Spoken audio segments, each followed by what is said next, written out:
नवी मुंबईमध्ये ड्रग्ज तस्कर आणि पोलिसांमध्ये झटापट झाली। नवी मुंबईच्या उल्वे परिसरातील ही संपूर्ण घटना आहे। झटापटीचा व्हिडिओ लोकशाही मराठीच्या हाती लागला। ड्रग्ज तस्कर खुलेआम शस्त्रांसह फिरत असल्याने नवी मुंबई पोलिसांच्या कार्यपद्धतीवर देखील आता प्रश्नचिन्ह उपस्थित केले जात आहे। 31 जानेवारीला रात्री 11:30च्या सुमारास मुंबई पोलिसांची 10 जणांची टीम ड्रग्ज तस्करांना पकडण्यासाठी उल्वेमध्ये दाखल झाली। पोलिसांना पाहताच आरोपींनी तलवार, देसी कट्टा, हॉकी सारख्या शस्त्रांनी हल्ला चढवला।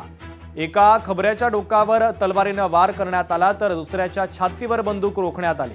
किरण मांद्रे एका आरोपीला पकडून गेला असतानाच दुचाकीवरून त्याला चिरडण्याचा देखील प्रयत्न झाला।